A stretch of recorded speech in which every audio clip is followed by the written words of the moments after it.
வணக்கம் ஜி. வணக்கம் சார். ராகுகேது பயிற்சி பார்த்துக்கிட்டு இருக்கோம். அது நிறைய பேர் கொஞ்சம் கேட்குறாங்க, என்ன சார் வாரத்துக்கு ஒன்று தான் போடுறீங்க, போகிறதுக்கு 3 மாதம் ஆகிடும் போல் இருக்கு அப்படின்னு கேட்குறாங்க.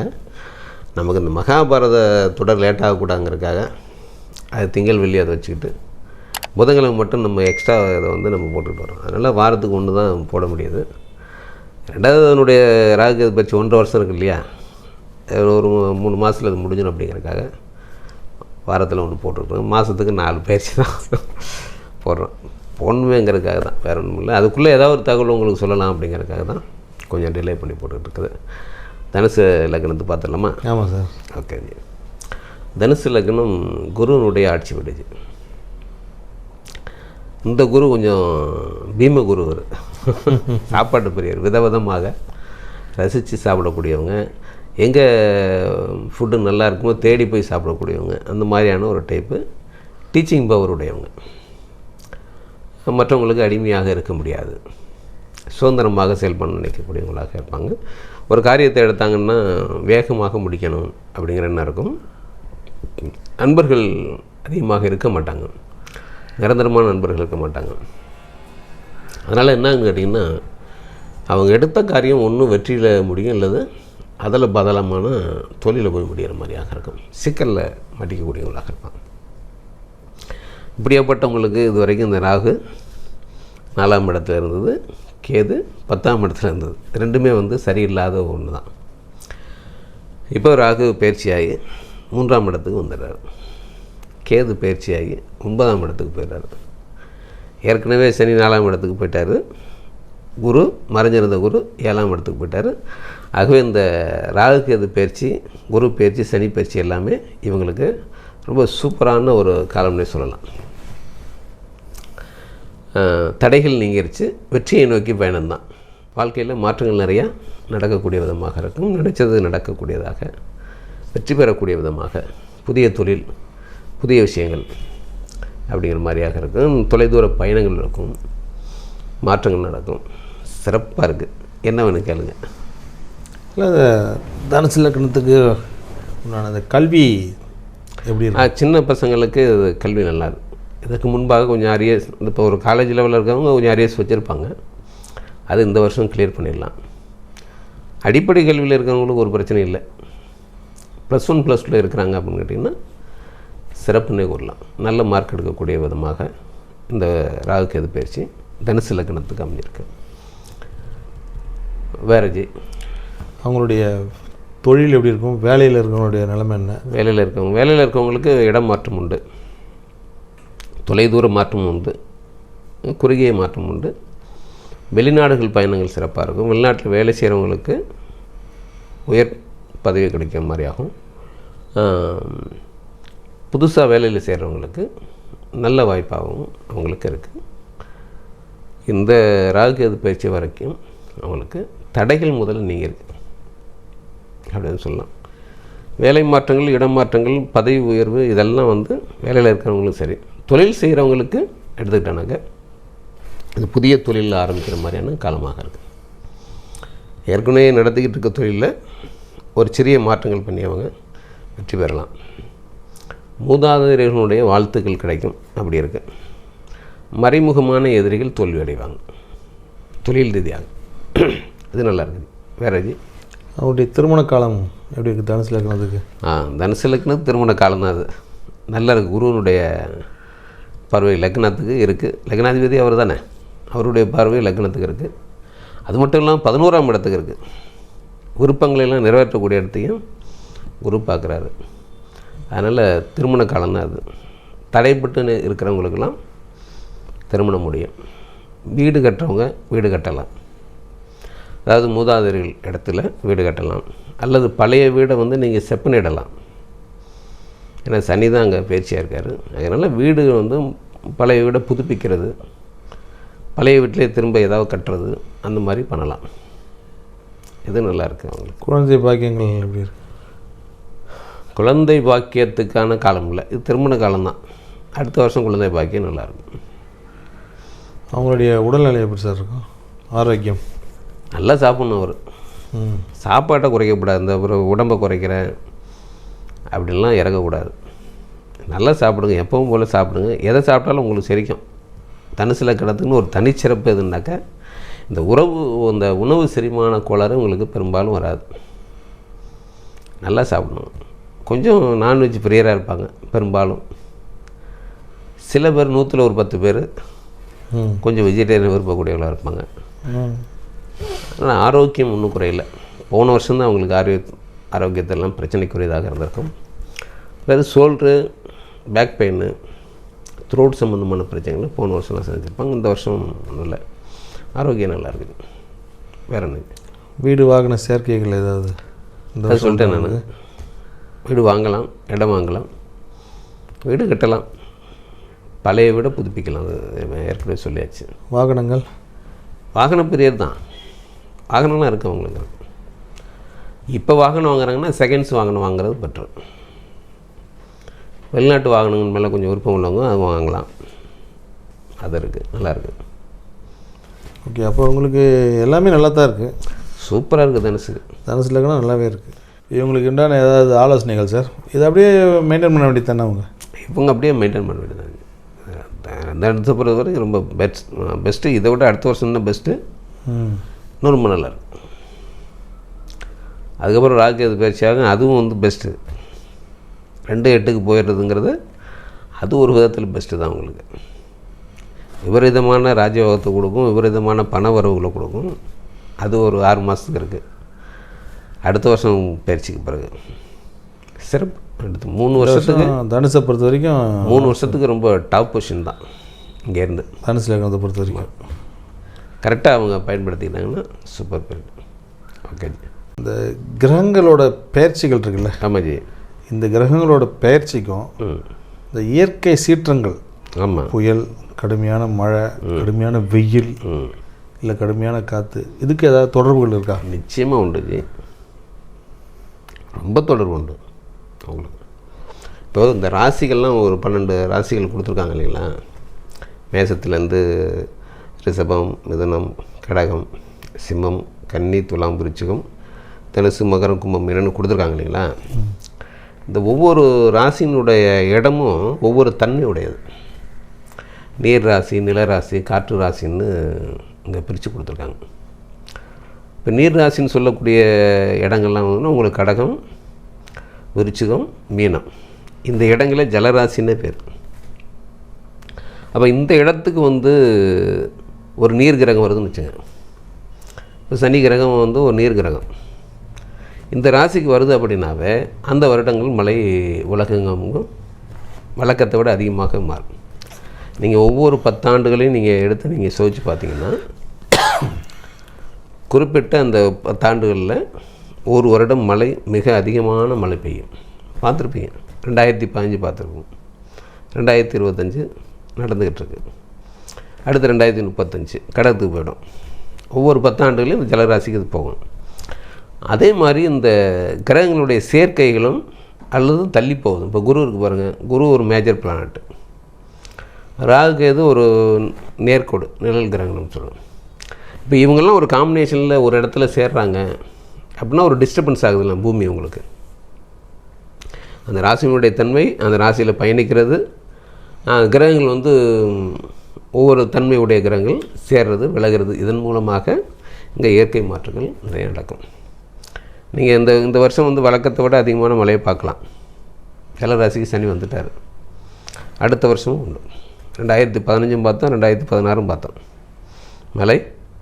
அதற்கு முன்பு அப்படி பார்த்ததில்லை அப்படிங்கிற மாதிரி இருக்குது. நீங்கள் 85லேயும் அப்படி தான் சொன்னாங்க, 95 அப்படி தான், 2005 இது வழக்கமாக வரும். சில இடத்துல இப்போ எப்படி பெய்யுதுன்னு கேட்டிங்கன்னா, இந்த புவியியல் வெப்பநிலை மாற்றம் மொத்தமாக ஒரு இடத்துல கொட்டுது. இப்போ பரவலாக நடக்கிறது தான் நம்ம பார்த்த வரைக்கும் இல்லை. இப்போ எல்லாம் இந்த ஒரு 10 ஆண்டுகளில் வித்தியாசமாக என்னென்னு பார்த்திங்கன்னா மொத்தமாக ஒரே இடத்துல கொட்டுது. மேக வெடிப்புன்னு சொல்கிறாங்க. அது காரணம் என்னென்னா இப்போ இங்கே வெப்பநிலை அதிகமாகிறது தான். வாகனத்தினுடைய பெருக்கம், அப்புறம் ஃபேக்ட்ரிகளினுடைய எண்ணிக்கை அதிகம், வெப்பத்தை அதிகமாக உருவாக்குது இல்லைங்களா? மரங்களோட எண்ணிக்கை கம்மி.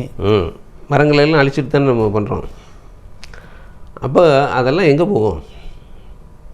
அப்போ இங்கே ஒரு இயற்கையில் ஒரு மாற்றம் நடக்குது. அது 10வது இந்த கிரகங்கள்லாம் வர சேர்ந்ததுனாக்க இந்த மாதிரி ஆகும். நிச்சயமாக தொடர்பு உண்டு. பூகம்பத்துக்கும் தொடர்பு உண்டுங்களா சார்? பூகம்பத்துக்கும் தொடர்பு உண்டுச்சு. பூகம்பங்கிறதும் உங்களுக்கு இந்த இப்போ இன்னும் நீர் அதிகமாக சேர்றது, நீர் அதிகமாக சேர்ந்தால் என்ன ஆகும் உங்களுக்கு? இப்போல்லாம் ஒரு தட்டுக்களாக தானே அடிக்க வச்சுருக்காங்க. இப்போது ஒரு தட்டு வந்து இப்படி மேலே தூக்குச்சுன்னா எத்தனை கோடிக்கணக்கான லிட்டர் தண்ணி உள்ளே போயிடும். தண்ணிக்குள்ளே தானே இருக்குது. அது அங்கே இருக்கிறது போய் அணைக்கும். அங்கே எல்லாம் என்ன சொல்கிறாங்க, நடுவில் நெருப்பு தான் இருக்குங்கிறாங்க. இது போய் அணைக்கும், அந்த ஆவி வெளியே வரணும். அப்போ பண்ணத்தானே செய்வாங்க. நம்ம அது எப்படி வருதுன்னு பார்த்தீங்கன்னா, இப்போ ஆசிய கண்டத்தில் வந்து அது ஒரு பர்டிகுலர் பொசிஷனில் தான் இருக்குது. அதிகமான உங்களுக்கு நிலநடுக்கங்கள் அப்புறம் சின்ன சின்னதாகவே நடந்துக்கிட்டே இருக்கும். டெய்லியும் உண்டு பூகம்பம். ரிக்டர் அளவில் 1, 2 அப்படின்னு நடந்துக்கிட்டே இருக்கும் டெய்லி. சில நேரத்தில் அதனுடைய வீரியம் ஜாஸ்தியாக இருக்கும். அதற்கு சந்திரன் காரணமாக இருக்குன்னு நான் ஒரு ரிசர்ச் பண்ணியிருக்கேன். பூகம்பம் நடக்கிறதுக்கு மிக முக்கியமான காரணம் சந்திரனுடைய பொசிஷன். அது அமாவாசையில் நடக்கும்போதோ அல்லது பௌர்ணமியில் நடக்கும்போது நடந்ததுன்னா மிகப்பெரிய விளைவுகளை உண்டு பண்ணுற மாதிரியாக இருக்குது அப்படிங்கிறதெல்லாம் எடுத்துக்கணும். ஏன்னா இப்போ உங்களுக்கு 2004 நடந்த பூகம்பத்துக்கு அது பௌர்ணமியில் நடந்தது. அந்த மாதிரியாக ஒரு குறிப்பிட்ட ராசியில் பூமி பயணிக்கும்போது குறிப்பிட்ட கோணத்தில் சந்திரன் வரும்போது அது அந்த பூகம்பத்தை ஏற்படுத்துங்கிறது ஆராய்ச்சியில் இருக்குது. இப்போ சார், இப்போ நம்ம அந்த கடுமையான மழையோ இல்லை புயலையோ இல்லை வெயில் கூட இப்போ சொல்லிடுறாங்க, நாளைக்கு 4 மணி நேரம் வெளியே வராதிங்கிறாங்க. மழையும் இன்னும் 2 நாளில் கடுமையாக மழை இருக்குது, நீங்கள் தேவையான பொருட்கள்லாம் வாங்கி வச்சுக்கோங்க, தாழ்வான பகுதியில் போகாதீங்கிறாங்க. புயல் வரா சொல்கிறாங்க. இந்த நிலநடுக்கத்தை வந்து நம்மளால் அதை ஜட்ஜ் பண்ணவே முடியாது சார். முடிஞ்ச பிறகு தானே தெரிகிற மாதிரி இருக்குது. பண்ண முடியாது. நீங்கள் என்ன பூமி சாதாரண விஷயம் அதுதான் நான் சொல்கிறேன். நான் இதுக்கும் சந்திரனுக்கும் தொடர்பு உண்டுன்னா, இப்போ சந்திரன் வந்து 2 விசையில் வந்து செயல்படுது. ஒன்று பூமியினுடைய ஈர்ப்பு விசையில் செயல்படுது. பூமியை விட்டு விலகி போக முடியாத அளவுக்கு அதனுடைய ஈர்ப்பு தன்மை இருக்குது. அதே மாதிரி சூரியனுடைய ஈர்ப்பு விசைக்கும் இது ஆட்படுது சந்திரன். இப்போ அமாவாசையின் பொசிஷன் வரும்போது என்னென்னா, சூரியனுடைய ஈர்ப்பு விசைக்கும் ஆட்படுது, பூமியுடைய ஈர்ப்பு விசைக்கும் ஆட்படுது. அப்போ 2 பேர் இழுத்தாங்கன்னா எப்படி இருக்கும்? அந்த நிகழ்வு நடந்துட்டு ஒவ்வொரு முறையும் உங்களுக்கு யார் பக்கம் போகிறது அப்படிங்கிற ஒரு நிலை வந்துக்கிட்டே இருக்குது. அது எவ்ரிடே. ஏன்னா வேறு கோணத்துக்கு சந்திரன் மாறிக்கிட்டே இருக்கிறாரு. அப்போது யார் வலிமையான ஆளோ டப்புன்னு ஒரு இழுத்துறாங்க. அதான் சொல்கிறேங்கன்னா, உங்களுக்கு இப்படிங்கிறதுக்குள்ளே 32 கிலோமீட்டர் போயிடுறான். அப்போ ஒரு குறிப்பிட்ட கோணத்தில் நீங்கள் இவ்வளோ தானே இழுக்கிறதே, இதில் இழுக்கிறது தானே, அதுக்குள்ளே பொசிஷன் சேஞ்ச் ஆகிடுது. நின்னாங்கன்னா என்ன ஆகும் நிலமை பாருங்கள், தட்டை தூக்கி தனியாக வச்சுருவாங்க பூமியவே. அது மாதிரி நடக்கும். நம்ம உள்ளே போனோன்னா மிக வியப்பான விஷயங்கள் இருக்குது. இயற்கை, இந்த கிரகங்கள் இத்தனையும் வந்து யாருடைய கட்டுப்பாட்டில் எங்கிட்டு இருக்குது. சொன்ன மாதிரி கரெக்டாக எல்லோரும் அந்தந்த பயணத்தில் கரெக்டாக இருக்கிறாங்க. அவங்க வேலையை கரெக்டாக ஒரு நிமிடம் கூட தவறாமல் நடக்குது. 23 மணி நேரம் 56 நிமிஷம்னா ஒரு நாள் 1 நிமிஷம் எக்ஸ்ட்ராலாம் சுற்றுறது கிடையாது, குறைவாகவும் சுற்றுறது கிடையாது. 365 நாள் 6 மணி நேரம் 9 நிமிடம் 10 வினாடினா அந்த கரெக்டாக அதில் தான் பயணிக்கிறாங்க, முடிச்சிடுறாங்க. அது 108 கோடி கிலோமீட்டர்ஸு சூரியனை சுற்றி வர்ற பாதை சொல்கிறாங்க. நீங்கள் யோசனை பண்ணி பாருங்கள், 108 கோடி கிலோமீட்டர் சுற்றி வர்றதுக்கு ஒரு 10 நிமிஷம் எக்ஸ்ட்ரா இருக்கக்கூடாதா? 10 நிமிஷம் குறைவாக இருக்கக்கூடாதா? இல்லையே, மிகச்சரியாக நடக்குது. அதுவும் விளைவுகளும் இங்கே சரியாக நடக்கிறது தான். அதுதான் நம்ம முதல்ல நிறைய சொல்லியிருக்காங்க. அந்த நீள்வட்ட பாதையில் சூரியன் கிட்ட நம்ம கொஞ்சம் குறுகிய டைமில் போகும்போது இந்த மாதிரி விளைவுகள் கொஞ்சம் அதிகமாகவே இருக்கும். ஆமாம், கொஞ்சம் நெருக்கமாகுது இல்லைங்களா, கிலோமீட்டர் குறையுது. சந்திரனே கிலோமீட்டர் குறையாது, கிட்டத்தட்ட 80,000 கிலோமீட்டர் கிட்ட குறையுது. 3,65,000 கிலோமீட்டர்ஸு அல்லது மைல்னு வச்சுக்கலாம். மைல்னு வச்சுருந்தா இப்போ உங்களை 2,85,000 மைல்ஸ் அப்படிங்கிறது ஒரு கணக்கு சொல்கிறாங்க. அப்போ அந்த வேரியேஷனுங்கிறது உங்களுக்கு கிட்டத்தட்ட ஒரு 80,000 கிலோமீட்டர் குறையுது. இந்த மாதிரி ஒரு ஷார்ட் இடத்துக்கு இப்போ திடீர்னு சந்திரன் பெருசாக தெரிவாங்க இல்லைங்களா, ஒரு சித்ரா பௌர்ணமி அந்த மாதிரி சொல்லுவாங்க பாருங்கள். அப்போது அது குறுகிய பாதைக்கு வருதுன்னு அர்த்தம். அப்போது அந்த ஒரு 80,000 கிலோமீட்டர் கம்மியாகும்போது பெருசாக தெரிவார். அப்போ அங்கே ஈர்ப்பு விசை எப்படி இருக்கும்? நீங்கள் பெரிய சப்ஜெக்ட் ஜி, சாதாரண நீங்கள் ரொம்ப ஈஸியாக கேள்வி கேட்டீங்க. சப்ஜெக்ட் வந்து பெரிய சப்ஜெக்ட் இது. அப்போது அந்த விஞ்ஞானிகள் ஒரு பக்கம் தனியாக ஆராய்ச்சி பண்ணுறாங்க. நான் என்ன சொல்கிறேன்னா, உங்களுக்கு நீங்கள் விஞ்ஞானிகளும் இந்த வானியல் சம்மந்தப்பட்டவங்களும் உட்காந்து இந்த சந்திரனை ஆராய்ச்சி பண்ணாவே இந்த பூகம்பத்தை மிகச்சரியாக எடுத்துட முடியும். ஏன்னா இப்போ முந்தியோட டேட்டாஸ் நிறைய இருக்குது. இப்போ நீங்கள் சொன்னீங்க இல்லையா, இந்த ஜலராசியில் இருக்கும்போது மழை அதிகமாக பெய்யும். இப்போ இந்த மிகப்பெரிய பூகம்பம் வந்து எந்த பிளானட் எந்த பொசிஷனில் இருக்கும்போது வந்ததுன்னு கணிச்சோம்னா அடுத்து அதே பொசிஷனில் வரும்போது நடக்குதான்னு பார்த்துலாம்ல? கண்டிப்பாக எடுக்கலாம் ஜி. நான் அதுக்கு தான் எடுத்துருக்குன்னு சொல்கிறேன். இப்போ நமக்கு ரொம்ப அதிகமாக நடக்கிறது ஜப்பானில் தான் வந்து உங்களுக்கு பூகம்பங்கள் அதிகமாக நடக்கிறது. அவங்க டேட்டாஸ் நம்மகிட்ட இருக்குது. அப்போ சந்திரனுடைய பொசிஷன் சயின்டிஃபிக்காக நம்ம சயின்டிஃபிக்காக நீங்கள் பார்த்தீங்கன்னா தான் தெரியும். பழைய முறையில் பார்த்தீங்கன்னா தெரியாது. அது நான் உண்மையில் வந்து இந்த பூகம்பத்தை ஆராய்ச்சியும் போது தான் நம்ம இந்த சந்திரனை தப்பாக போட்டுக்கிட்டு இருக்கோம் அப்படிங்கிறது தெரிஞ்சு தான் நான் பண்ணது. அதெல்லாம் வந்து நிறைய விளக்கங்களுக்கு நிறையா கொடுத்துருக்கேன்னா இது ஒரு பெரிய ஆராய்ச்சி, ஆனால் தேவையான ஆராய்ச்சி. சயின்டிஸ்ட்டுகளும் வானியல் சம்மந்தப்பட்டவங்களும் கொஞ்சம் இந்த 2 டேட்டாவும் வந்து கனெக்ட் பண்ணி எப்போதெல்லாம் நிகழுது, எந்த கோணத்தில் நடக்குது அப்படிங்கிற எடுத்தாங்கன்னாக்கா அடுத்து வரக்கூடிய பூகம்பத்தை சொல்ல முடியும். இல்லை நம்மளோட வந்து கலந்துக்கிட்டாங்கன்னா நம்ம சொல்ல முடியும். ஏன்னா நம்ம அறிவு கட்டிய விவகாரம் நம்ம பண்ணிக்கிட்டு இருக்கிறோம். நமக்கு இந்த டேட்டாஸை வச்சு நான் என்ன பண்ணுறேன், சந்திரனுடைய டேட்டாஸ், சந்திரனுடைய கோணத்தை வச்சுக்கிட்டு இதுக்கு முன்பு நடந்த ஒரு 108 பெரிய பூகம்பங்கள் தான் 1900 2011 வரைக்கும் நடந்த பெரிய பூகம்பங்களை மட்டும் எடுத்துக்கிட்டு அப்போது இருந்த சந்திரனுடைய பொசிஷன் என்ன டிகிரியில் கிட்டத்தட்ட ரிப்பீட் ஆகிருக்குங்களா? ரிப்பீட் ஆகுது. குறிப்பிட்ட நாட்களில் குறிப்பிட்ட திதிகளில் ஆகுதுங்கிறதெல்லாம் எடுத்துருக்கேன். அதெல்லாம் எடுத்துருக்கேன், டேட்டாஸ்லாம் இருக்குது. பெரிய பூகம்பல் சின்ன பூகம்பல் எல்லாத்தையுமே அப்புறம் மொத்தமாக எடுத்து குறிப்பிட்ட திதிகளில் இது நடக்குது, குறிப்பிட்ட இடத்துல. அதுக்கு ஒரு காரணமும் இருக்குது. அப்போ அங்கே உள்ள தட்டுகள் பலகீனமாக இருக்குங்கிறத வாட்ச் பண்ணேன். நீங்கள் அந்த பூகம்பம்னு போட்டிங்கன்னாவே அது ஒரு பாயிண்டில் போகும். எங்கே நடக்குதுன்னு அதிகமாக மேலேயும் கிடையாது கீழேயும் கிடையாது, அங்கே நடக்கிறது வாய்ப்பே கிடையாது. எங்கே நடக்குது? பூமத்திய ரேகையில் தான் அதிகமாக நடக்கிறது. ஏன்னா இங்கே தான் உங்களுக்கு எல்லா கிரகங்களுடைய ஈர்ப்பும் வந்து இங்கே தான் இருக்குது. இப்படி தான் ரொட்டேட் ஆகுது. ஆமாம், ரொட்டேட் ஆகும்போது பூமத்திய ரேகையில் ஒரு 45 டிகிரிக்கு மேலே 45 டிகிரி கீழே இந்த 90 டிகிரிக்குள்ளே தான் அதிகமாக பூகம்பங்கள் நடக்குது உங்களுக்கு. அப்போ நீங்கள் அங்கே இருக்கீங்க, நீங்கள் என்னை இழுக்கிறீங்க அப்படின்னா, என் கை கொண்டு உங்கள் கை கொண்டு என்னை இழுக்கிறீங்கன்னா அப்போ அந்த பவர் யாருக்கு அதிகமாக இருக்குது? அப்போ 2 பேரும் வலிமையாக இருக்குன்னாக்கா அப்படியே போயிடுறோம். யாராவது ஒருத்தர் கொஞ்சம் ஊக்கமாக வந்து டப்புன்னு இழுத்துட்டாருனாக்கா அதுதான். அப்போ இந்த பூமத்திய ரேகையில் இருக்கிற ஈர்ப்பு விசை அதிகமாக இருக்குது. அங்கே தட்டுகளாக தானே சொருகி இருக்குங்க. தட்டுகள் லேசாக ஒரு இழுப்பு தான், வேறு ரொம்பலாம் இல்லை. இந்த ஒரு செகண்டில் 32 கிலோமீட்டர் பயணிக்குதுன்னா இந்த ஒரு செகண்டில் தான் நடக்குது இவ்வளோ.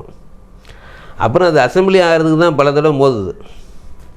இழுத்தாச்சு, அப்புறம் வெளியே வந்துட்டார். அப்புறம் சரியாக செட் ஆகலை அப்படிங்கும்போது என்ன பண்ணுறாரு, மறுபடியும் இடித்து கொண்டு போய் தன்னுடைய பொசிஷனுக்கு ஆளாயிடுது. பெரிய சப்ஜெக்ட் பார்ப்போம். இதன் மூலமாக யாராவது விஞ்ஞானிகளுக்கு யாராவது செய்தி போச்சுன்னா அவங்க உட்காந்து ஆராய்ச்சி பண்ணணும். ஏன்னா இப்போ 2க்குமே டேட்டாஸ் இருக்குது உங்களுக்கு. சந்திரனுடைய டேட்டாஸும் நம்ம எளிதாக எடுக்க முடியும், பூகம்பத்தினுடைய டேட்டாஸும் இருக்குது. எந்த கோணத்தில் எங்கே நடக்குது, எவ்வளோ ஆழத்தில் நடக்குங்கிறதெல்லாம் இன்றைக்கி எடுத்துக்கிட்டு இருக்காங்க. கூடிய சீக்கிரம் ஒரு 25 ஆண்டுகளில் அதெல்லாம் அடுத்து நடக்க போகிறது எங்கே, எப்படி, எத்தனை இதில் நடக்கும் அப்படிங்கலாம் வந்துடும். பார்க்கலாம்.